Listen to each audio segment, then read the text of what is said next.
एक बार पुनः आपका अपने YouTube channel desire of education में स्वागत। तो इस वीडियो लेक्चर में हम क्या पढ़ेंगे, डिस्टेंस फार्मूला। यदि हमको 2 पॉइंट्स गिवन हों, 2 बिंदु दिए गए हों, तो उनके बीच की डिस्टेंस फाइंड आउट करना बताएंगे और डिस्टेंस फार्मूला को डेराइव करना बताएंगे।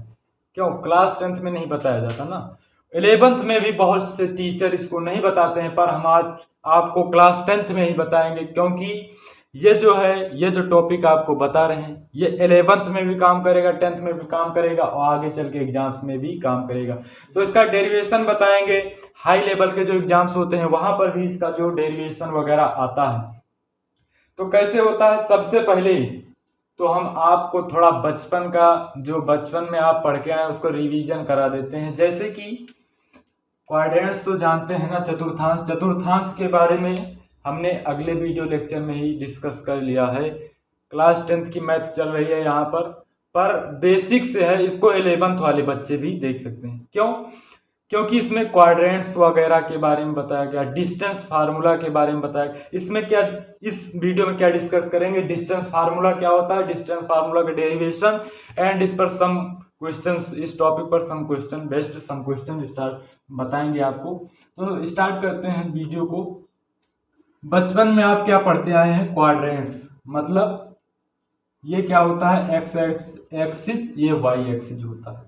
इधर सब पॉजिटिव, इधर पॉजिटिव, इधर निगेटिव, इधर निगेटिव। ये क्या होता है, ओरिजिन पॉइंट। अगले वीडियो लेक्चर में बेसिक से क्वाड्रेंट्स के बारे में बताया, उसको जाकर पढ़िए और अपना जो है रिवीजन करिए, अच्छे से इसको पढ़ते रहिए। अब देखिए, यदि हमको एक्स एक्सिस पर 2 बिंदु ए व बी दे दिए गए हैं, यहाँ से 1 2 3 4, यहाँ पर 5 आ जाता है, थोड़ा दूर दूर, यहाँ पर 4, ये 5, यहाँ पर 5 और ये 6, आगे 7, ऐसे वगैरह वगैरह, है ना, ऐसे चला जाता है अपना। ठीक है, ऊपर लिखते हैं 1 2 3 4 5 6 7। ठीक, ये हमको 2 बिंदु ए व बी दिए गए हैं और इसी प्रकार यहाँ पर 1 2 3 4 5 और यहाँ पर 6 7 8। यहाँ तक बात क्लियर है, बात यहाँ तक क्लियर है। अब देखिए, ये हमको बिंदु दिया गया है, इस बिंदु पर जो है एक्स एक्सिस पर इस बिंदु का, इस पॉइंट का जो कोऑर्डिनेट होगा, अर्थात कोऑर्डिनेट मतलब निर्देशांक जो होगा, सबसे पहले क्या होता है, एक्स वाई के फॉर्म में कोई भी निर्देशांक एक्स कॉमा वाई के फॉर्म में होता है। तो यहाँ पर देखिए एक्स कितना है 4, अब वाई पर मतलब कि एक्स एक्सिस पर y का मान कितना हो जाएगा, 0 हो जाएगा। बेसिक सा है, इसको सभी लोग जानते हैं। यहाँ पर भी वही रीजन आएगा, मतलब कि x तो 6 आ जाएगा, वो 0 आ जाएगा। यहाँ तक बात कीजिए। अब यहाँ पर मान लेते हैं कोई बिंदु C है, यहाँ पर कोई बिंदु D मान लेते हैं। तो देखिए, यहाँ पर बिंदु C के जो निर्देशांक होंगे वो क्या होता है, सबसे पहले x आता है, तो y एक्सिस पर x का जो मान होगा वो कितना आ जाएगा, 0 आ जाएगा। और जो y की वैल्यू दी गई है वो 3 दी गई है, ये c का मान हो गया। अब जो d है, इसको जो d है ये 8 पर आ रहा है, ठीक, 8 पर आ रहा है। तो यहाँ पर x का मान 0 होगा और y का मान 8 होगा, और y का मान 8 होगा। बात यहाँ तक क्लियर है। अब आपको बचपन में दे दिया गया होगा कि ओरिजिन पॉइंट से मतलब कि ओरिजिन पॉइंट से ए बिंदु तक की डिस्टेंस फाइंड आउट कीजिए। तो आप यहाँ से चले 1 2 3 4, मतलब यहाँ से यहाँ तक की डिस्टेंस कितनी है, 4 है। मतलब OA इक्वल्स टू कितना है, 4 है। और दे दिया गया कि आप ऐसा फाइंड आउट कर लेते हैं, बचपन में आपको ऐसे ही क्वेश्चंस दिए जाते थे। और यहाँ से बिंदु B तक के जो डिस्टेंस निकलिए कितनी हो जाएगी, 1 2 3 4 5 6, मतलब 6 हो जाएगी। अर्थात जो OB इक्वल्स टू कितनी हो जाएगी, 6। और यहीं पर अगर बता दिया जाए कि इन दोनों बिंदुओं के बीच की डिस्टेंस निकालिए, अर्थात AB की दूरी निकालिए, तो आप इसको आसानी से निकाल लेंगे। OB माइनस OA कर दीजिए, OB minus OA equals to क्या हो जाएगा, 6 - 4 = 2, मतलब यूनिट, 2 यूनिट, यूनिट लगा दीजिए, सेंटीमीटर में हो या वो यूनिट की बात हो। तो मतलब कि यहाँ से यहाँ तक इन दोनों बिंदुओं के बीच की दूरी निकल गई, है ना। ऐसा तो निकाल लेंगे जब रेखाएं एक्स एक्सिस या वाई एक्सिस पर दो बिंदु मिले और उन दो बिंदुओं के बीच की दूरी निकालना हो तो आप आसानी से इजीली उसको निकाल सकते हैं। इसको बचपन से पढ़ते आ रहे हैं तो निकाल ही लेते होंगे, पर तरोताजा हो गया। आपका जो बचपन का रिवीजन था वो यहाँ पर स्टार्ट है, मतलब जो आपने बचपन में पढ़ा था उसे आपको बताया जा रहा है। और यहाँ से अगर इसकी निकाली जाए डिस्टेंस OC की, तो OC इक्वल 3 हो जाएगी और OD इक्वल कितना हो जाएगा, 8 हो जाएगा। बात क्लियर है, ऐसे निकाल दिया। अब CD की अगर निकाल दिया जाए तो पूरी OD, यहाँ से OD माइनस OC इक्वल कितना हो जाएगा, मतलब कि पूरी 8 है, मतलब OD कितना है, OD 8 है माइनस OC कितना 3 इक्वल CD 5। बात क्लियर है। इस तरह इन दो बिंदुओं के बीच की जो दूरी निकली वो कितनी है, 5। यहाँ तक बात क्लियर है। मतलब कि अगर x एक्सिस हो या y एक्सिस हो, इन दोनों पर हमको दो बिंदु दिए गए हों तो उनके बीच की डिस्टेंस हम इजीली निकाल लें। अगर यहीं पर C को A से मिला दिया जाए और इसका जो डिस्टेंस निकालना हो, और B को D से मिला दिया जाए, इसका डिस्टेंस निकालना हो, तो इसको भी आसानी से निकालेंगे। कैसे निकालेंगे, देखिए जो क्वाड्रेंट्स होते हैं वो म्यूचुअली क्या होते हैं, परपेंडिकुलर होते हैं, परस्पर क्या होते हैं भैया, लंब होते हैं। मतलब यहाँ पर 90 डिग्री का एंगल, ये एक समकोण त्रिभुज OAC बन रहा है ना, तो इसमें यहाँ कितनी है, ये 4 है डिस्टेंस, ये कितनी है 3। मतलब क्या होगा कि कर्ण का स्क्वायर, मतलब कि hypotenuse square equal to perpendicular square plus base square क्या होता है, वो हमारी पाइथागोरस थ्योरम होती है। मतलब कर्ण का स्क्वायर बराबर लंब का स्क्वायर प्लस आधार का स्क्वायर होता है। मतलब कि यहाँ से ये OA कितनी हो गई, OA हमारी हो गई, वो हो गई बेस हो गई, ये हाइपोटेनस हमको फाइंड आउट करना है ना, तो हाइपोटेनस का स्क्वायर मतलब यहाँ से AC का स्क्वायर, AC का स्क्वायर इक्वल टू बेस मतलब पहले परपेंडिकुलर OC का स्क्वायर, OC का स्क्वायर प्लस ये AO का स्क्वायर, AO का स्क्वायर। अब यहाँ पर AC का मान ज्ञात करना है, AC square equal to OC का स्क्वायर कितना हो जाएगा भैया, यहाँ पर यहाँ से यहाँ तक OC कितना है, ये देखिए यहाँ पर कहाँ लिखे हमने, यहाँ ये जो OC है OC 3 है, मतलब 3 का स्क्वायर, 3 का स्क्वायर कितना होता है, 9 होता है, प्लस OA का स्क्वायर मतलब O से A तक कितना है, यहाँ पर हमने लिखा O से A तक कितना है, 4 सेंटीमीटर है। 4 का स्क्वायर 16 होता है, दोनों को ऐड कर दिया 25, और 25 यहाँ पर ये रूट है, इक्वल के उस साइड जाएगा तो कितना, सॉरी यहाँ पर स्क्वायर है, इक्वल के उस साइड जाएगा तो रूट में आ जाएगा। और रूट 5 का मान सभी लोग जानते हैं कितना होता है, सॉरी रूट 25 का मान सभी लोग जानते हैं 5 होता है। मतलब इस डिस्टेंस को हमने 5 प्रूव कर दिया, मतलब इस डिस्टेंस को भी हमने निकाल दिया। अगर अब इस डिस्टेंस को निकालना हो, मतलब DB को निकालना हो, तो क्या होगा, इस कर्ण का स्क्वायर मतलब DB का स्क्वायर इक्वल BO का स्क्वायर मतलब BO का स्क्वायर प्लस OD का स्क्वायर। तो DB का स्क्वायर इक्वल BO कितना है हमारा, 6 सेंटीमीटर, यहाँ से यहाँ तक 6 सेंटीमीटर मतलब 36 हो गया हमारा, ठीक। यहाँ से यहाँ तक कितना हो गया, 36 हो गया, लिख कर बताते हैं। देखिए यहाँ से इसको निकालना है ना, DB स्क्वायर निकालना है, मतलब कि ये यहाँ से BO कितना हो गया, 6 का स्क्वायर 36। डायरेक्ट कर रहे हैं क्योंकि आपका टाइम ज़्यादा वेस्ट हो रहा है, आपको बता रहे हैं जल्द से जल्द, जो वीडियो लंबा हो रहा है ना। प्लस अब यहाँ से देखिए OD कितना, 8 का स्क्वायर 64 होता है, दोनों को ऐड कर दिया कितना आ गया, 100 आ गया ना। 4 6 10 और 6 से 9 1 कितना हो गया, 10 1 कैरी था, ऐड हो गया 10 हो गया। अब देखिए यहाँ से इसको रफ करते हैं, DB स्क्वायर इक्वल, अब यहाँ पर स्क्वायर इक्वल के उस साइड जाएगा तो रूट में आ जाएगा, तो DB इक्वल कितना हो गया, रूट 100 का की वैल्यू होती है 10, मतलब DB की वैल्यू हमने 10 निकाली। तो अगर हमको ऐसे x एक्सिस पर और y एक्सिस पर दो पॉइंट्स गिवन किए हों तो उनकी वैल्यू हम आसानी से फाइंड आउट करते हैं, और उनके बीच की जो डिस्टेंस है वो उसको राइट एंगल ट्रायंगल की मदद से उसको भी निकाल लेते हैं। पर अगर हमको दो बिंदु ऐसे दे दिए गए हों, इसको रफ कर रहे हैं, अगर दो बिंदु हमको ऐसे दे दिए गए हों भैया जो क्वाड्रेंट्स में तो हों पर X axis and Y axis पर ना हो। मतलब जैसे कि ये एक्स एक्सिस है, सॉरी वाई एक्सिस है, ये एक्स एक्सिस है। अब दो बिंदु हमको ऐसे दे दिए गए हों, मान लीजिए ये P है और ये Q है, वो ना तो एक्स एक्सिस पर हो ना वाई एक्सिस पर हो। ये वाई एक्सिस है, ये एक्स एक्सिस है, मतलब एक्स अक्ष वाई अक्ष।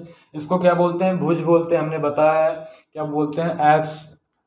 सीजा ऐसे बोलते हैं, और इसको बोलते हैं आइडनेट, मतलब कोट। यहाँ तक बात क्लियर। दो बिंदु दिए गए हैं। अब मान लीजिए ये x1 है, ये y1 है, अब ये x2 है, ये y2 है। अब देखिए यहां से आप इसको मतलब माइंड को कंसंट्रेट करके बैठिए, क्योंकि यहां से आपको जो है डिस्टेंस का फार्मूला डेरिवेशन होने जा रहा है। मतलब एक पॉइंट हमको x1 y1 दिया गया, एक x2 y2 दिया गया, इन दोनों को हम ऐसे मिला देंगे, ये स्ट्रेट लाइन में मिल गई। अब इन दोनों के बीच की दूरी निकालना हो, इन दोनों बीच की दूरी निकालना हो, तो इसका जो फार्मूला बनेगा अभी हम बताएंगे। इन दोनों के बीच की दूरी कैसे निकालें?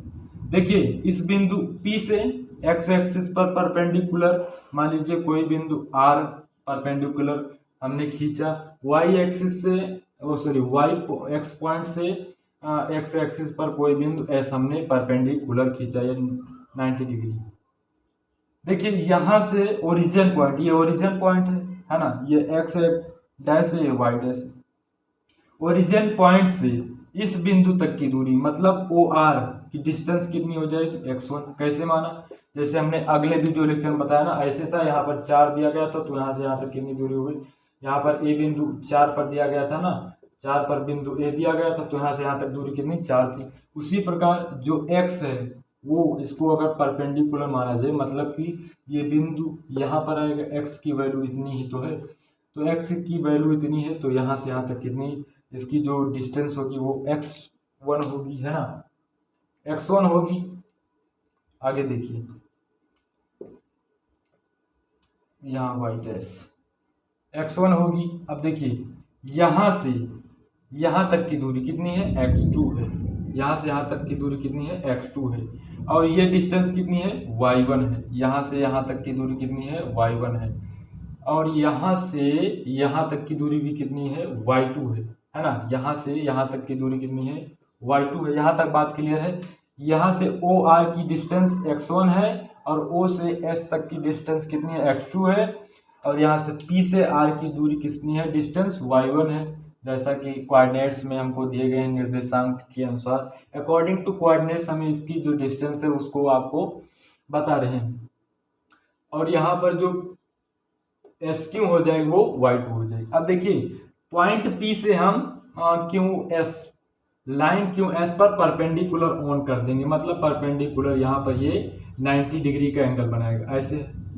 अब देखिए यहाँ से टोटल कितनी है? ये x2 है, तो ये डिस्टेंस कितनी निकलेगी? मतलब यहाँ से अगर इतने में से हम इतना माइनस कर दें, मतलब x2 में से x1 माइनस कर दें, तो कितना आ जाएगा? इतनी डिस्टेंस। जैसे कि ऐसे है, यहाँ 2 है और यहाँ 4 है, मतलब कि यहाँ से यहाँ तक 4 है और यहाँ से यहाँ तक 2 है, तो इस बीच की दूरी जो निकालें यहाँ पर 5 रख देंगे। इस बीच की दूरी जो निकालें यहाँ से यहाँ तक कितनी है? 5 है, और यहाँ से यहाँ तक 2 है। तो इसकी डिस्टेंस अगर निकालना हो तो पूरे 5 में से -2 कर देंगे तो निकल आएगा। उसी फॉर्म में यहाँ से यहाँ तक x2 दी गई है, x1 माइनस कर देंगे तो इसकी जो डिस्टेंस है वो निकल आएगी। अब ये इसके कैसी है? इक्वल है ना, ये इसके इक्वल है, तो यहाँ से यहाँ तक कितनी हो जाएगी डिस्टेंस? ये x2 माइनस x1 हो जाएगी। इसी प्रकार पूरी y2 है, y2 माइनस y1 कर देंगे तो इसकी डिस्टेंस निकल आएगी, अर्थात y2 माइनस y1 मतलब इसकी डिस्टेंस निकल आएगी। अब देखिए ये 90 डिग्री का एंगल है, तो ये एक राइट एंगल ट्राइंगल है, मतलब समकोण त्रिभुज है। अब समकोण त्रिभुज क्यू पी, इसका मान आर ऐसा है ना, टी रख, क्यू पी टी में या क्यू टी पी में, समकोण त्रिभुज क्यू टी पी में क्या होता है? कर्ण का स्क्वायर इक्वल होता है लंब का स्क्वायर प्लस आधार का स्क्वायर। तो कर्ण क्या है भैया? पी क्यू है, तो पी क्यू का स्क्वायर इक्वल हो जाएगा हमारा पी टी का स्क्वायर प्लस क्या हो जाएगा?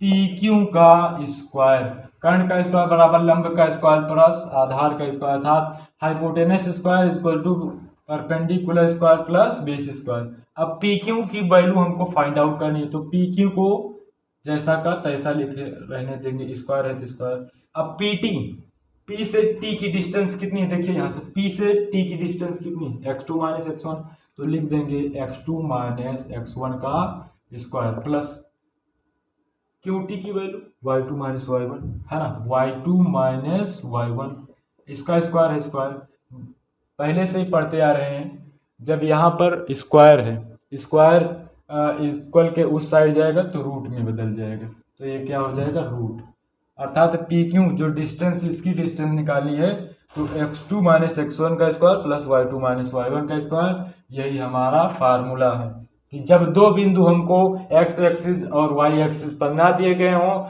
अर्थात क्वाड्रेंट्स के कहीं क्वाड्रेंट्स के किसी बीच में ऐसे दे दिया गया हो, अनमैनेड दे दिया गया हो, तो उन दोनों बिंदुओं के बीच की डिस्टेंस निकालने का फार्मूला होता है x2 माइनस x1 का square plus y2 minus y1 का स्क्वायर। इस पर जल्द से एक क्वेश्चन हो जाए धमाकेदार, एक क्वेश्चन कराते हैं क्योंकि वीडियो बहुत लंबा हो रहा है, एक क्वेश्चन बता दे रहे हैं कि किस फॉर्म में क्वेश्चन आता है। जैसे कि हमको दो बिंदु दिए गए हैं, एक दिया है P और Q, यहाँ पर 3,4 है, ये क्या है, यहाँ पर 3,4 है, ये 4,5, यहाँ तक बात क्लियर है। अब इन दोनों बिंदुओं के बीच की दूरी निकालना है, तो उसी डिस्टेंस का फार्मूला मतलब पी क्यू डिस्टेंस का फार्मूला क्या होता है, हमने बता ही दिया कि x2 माइनस x1 का whole square plus y2 minus y1 का होल स्क्वायर, और इन दोनों को मतलब x2 क्या है, इसको x1 है, ये y1 है, ये x2 है, ये y2 है, x2 माइनस x1 मतलब 4 माइनस 3 का square plus y2 minus y1, तो ये y2 है ना, तो मतलब 5 माइनस कितना हो जाएगा 4 का स्क्वायर। अब देखिए यहाँ से रूट है तो रूट 4 माइनस 3 मतलब 1 का स्क्वायर कितना होता है 1 होता है, सभी लोग जानते हैं। 5 माइनस 4 मतलब 1 का स्क्वायर 1, तो इक्वल्स टू कितना हो गया √2, मतलब पी क्यू का स्क्वायर कितना हो जाएगा, सॉरी इसके बीच की डिस्टेंस कितनी होगी √2। तो यही था मात्रक, हाँ इसका यूनिट्स भी लिख देंगे। अब मात्रक कुछ होगा सेंटीमीटर, क्योंकि बिना यूनिट्स के कोई भी फिजिकल क्वांटिटीज राइट नहीं की जाती है, मतलब भौतिक राशियां नहीं लिखी जाती।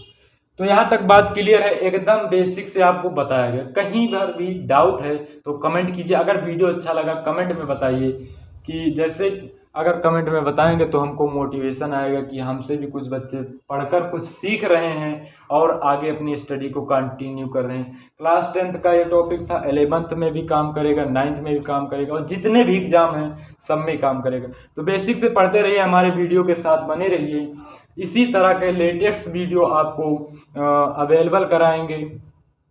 आप चैनल पर अगर नए आए हैं चैनल को सब्सक्राइब कीजिए, हमारे वीडियोज़ को जाकर चैनल पर विजिट कीजिए और अच्छे से नोट्स बनाते चलिए, उसका रिवीजन करिए, अपनी स्टडी को कंटिन्यू करिए। बेल आइकन वगैरह सब प्रेस कर दीजिए। वीडियो अच्छा लगा है तो सबसे पहले वीडियो को लाइक कीजिए, अपने फ्रेंड्स के साथ शेयर कीजिए। जिनको डिस्टेंस का फार्मूला रटा दिया गया है उनको भेज दीजिए, मतलब उनको सेंड कर दीजिए कि डिस्टेंस का फार्मूला कहाँ से आता है। इसको अधिकतर मोस्टली टीचर्स भी क्या करते हैं, बच्चों को ऐसे ही लिखा देते हैं कि अगर दो बिंदु दिए गए हो तो उनके बीच की दूरी का फार्मूला ये होता है। तो आपको बेसिक्स समझने को मिला।